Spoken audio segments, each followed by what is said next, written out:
নমস্কার বন্ধুরা, আপনাদের সবাইকে স্বাগত জানাই। আমি আজকে খুবই সিম্পল অথচ খুবই সুস্বাদু একটা রেসিপি নিয়ে চলে এসেছি। লাউ পাতার ভর্তা অসম্ভব ভালো হয় খেতে, গরম ভাতে দারুণ লাগে। তো আর লাউ পাতা কিন্তু আমরা সবাই জানি যে সাংঘাতিক উপকারী। ছোটদের খাওয়ানো খুবই ভালো, কারণ ভিটামিন এ আছে এতে, চোখের জন্য খুব ভালো।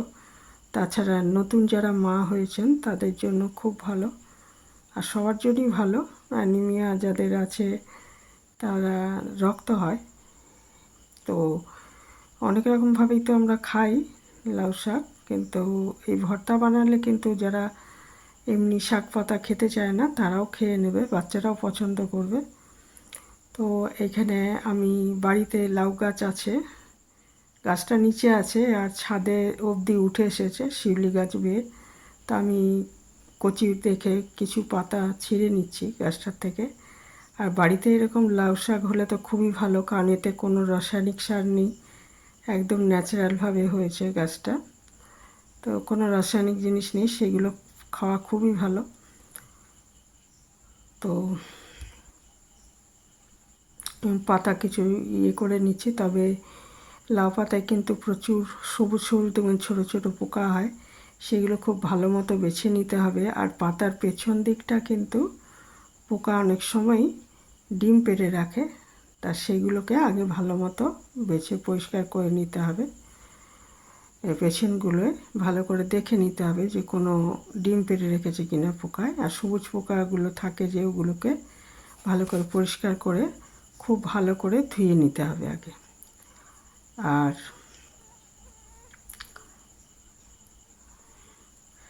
লাউ পাতা দিয়ে অনেক কিছুই হয়, তবে এই লাউ পাতার ভর্তাটা কিন্তু গরম ভাতে দারুণ লাগে। তো এইখানে আমি খুব ভালো মতো পাতাগুলো বেছে নিয়েছি, তারপরে খুব ভালো মতো ধুয়ে নিচ্ছি পাতাগুলো। আর ওদিকে আমি রসুন একটু বেশি লাগবে এটার মধ্যে, আমি একটা রসুনে যতগুলো কোয়া হয় সেগুলো নিয়ে নিয়েছি। একটা মাঝারি সাইজে পেঁয়াজ নিয়েছি, কাঁচা লঙ্কা নিয়েছি, আমি বেশি কাঁচা লঙ্কাই ব্যবহার করেছি, আর শুকনো লঙ্কাও নেব একটু ফোড়নের জন্য। তো পাতাগুলো আমি খুব ভালো করে ধুয়ে নিয়ে এসেছি কচলে কচলে কয়েকবার। আর তারপরে এখানে একটা কড়াইতে আমি সর্ষের তেল দিয়ে দিচ্ছি, ভর্তা সবসময় সর্ষের তেলই ভালো লাগে। তো 2 চামচ সর্ষের তেল দিয়ে আগে তেলটা ভালো করে গরম করে নিয়ে এর মধ্যে আমি শুকনো লঙ্কা একটু ফোড়ন দিয়ে দিচ্ছি, আর রসুনগুলো দিয়ে দেব, আর পেঁয়াজটা কেটে রেখেছি সেটা টুকরো করে ধুয়ে টুকরো করে রেখেছি সেটা দিয়ে দেব। রসুনগুলো সব দিয়ে দিলাম, একটু ভালো মতো ভেজে নেব।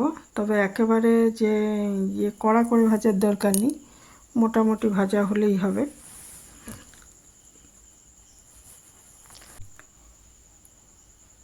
রসুনগুলো একটু ভাজা হয়ে এলে আমি পেঁয়াজগুলো দিয়ে দিলাম।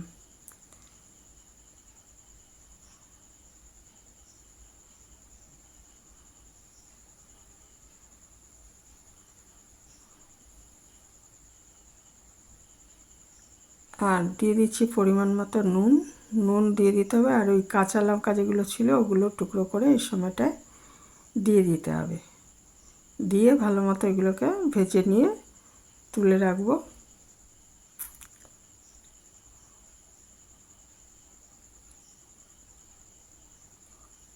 কাঁচা লঙ্কাগুলো দিয়ে দিলাম টুকরো করে।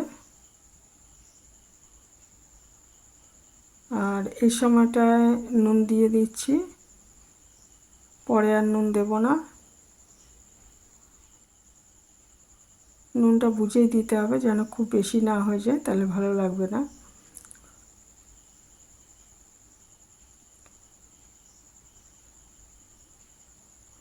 আরেকটা জিনিস, এখানে কিছু ধনেপাতা দিয়ে দেবেন, ধনেপাতা কেটে দিয়ে আমি কিছু ধনেপাতা ব্যবহার করেছি, তাতে কী হবে টেস্টটা বেড়ে যাবে এবং খুব সুন্দর একটা গন্ধ বেরোবে। সেই জন্য ধনেপাতাটা দিলাম।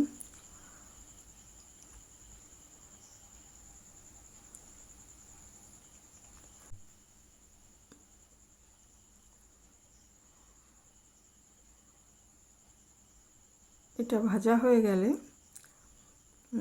একটা পাত্রে ভাজাটা তুলে রাখবো। পরিমাণ মতো নুন দিয়ে দিলাম।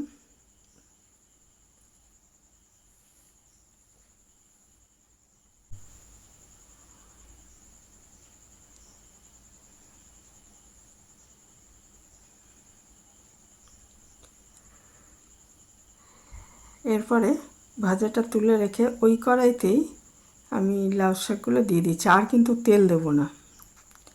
এটা সেদ্ধ করে নেব আর কি, সেদ্ধ মানে জল দিয়ে সেদ্ধ করব না। এটা এই কড়াইতেই একটু নাড়াচাড়া করে তারপরে ঢাকা দিয়ে দেবো, তাহলে এটা থেকে পাতায় জল থাকে অনেক, সেই জলটা ছেড়ে যাবে। এখন এই ভাজাটা তুলে নিয়েছি একটা বাটিতে, তারপরে ঢাকা দিয়ে আমি 2-3 মিনিট রান্না করে নিচ্ছি। তাহলে কী হবে, ঢাকাটা খুললেই দেখা যাবে যে অনেক জল বেরিয়ে গেছে। তারপর কী হবে, ঢাকা দিয়ে এটা একটু রান্না করে নেব যতক্ষণ না পাতাগুলো সেদ্ধ হয়ে যায়। মানে তেল কিন্তু আর ব্যবহার করছি না। ভীষণ ভালো হয় খেতে, অথচ তেল কিন্তু এমন কিছু লাগছে না এটা, কারণ পাতাগুলো সেদ্ধই করা হচ্ছে, ভাজা হচ্ছে না। আর ভাজা বলতে ওই 2 চামচ তেলে যে ওগুলো পেঁয়াজ, রসুন আর কাঁচা লঙ্কা এগুলো যা ভেজে নিয়েছি, এটা কিন্তু ভাজা হলো না। এটা দেখুন জল বেরিয়ে গেছে প্রচুর এবং সেদ্ধ হয়েই এসছে। এবার আবার একটু এটাকে নাড়াচাড়া করে, আমি এটা টুকরো করে নিই, পাতাগুলো টুকরো করে নিলে আর একটু সুবিধা হতো। তো ঢাকা দিয়ে আমি এটাকে সেদ্ধ করে নিচ্ছি। পাতাটা সেদ্ধ হয়ে গেলে এটাকে ঠান্ডা করে নিতে হবে। আর পেঁয়াজ যেটা ভেজে রেখেছি ওটা তো অলরেডি ঠান্ডা হয়ে গেছে। তারপরে এটা করতে হবে কি, শিলনোড়া বা মিক্সিতে এটা ভালো করে বেটে নিতে হবে, তাহলেই ভর্তাটা রেডি হয়ে গেল। উপর থেকে আর তেল দিলাম না, ইচ্ছে করলে একটু কাঁচা তেল দিতে পারেন। তো এই ছিল আমার আজকে সিম্পল অথচ খুব টেস্টি একটা রেসিপি। এখানে শেষ করলাম। ভালো থাকবেন সবাই।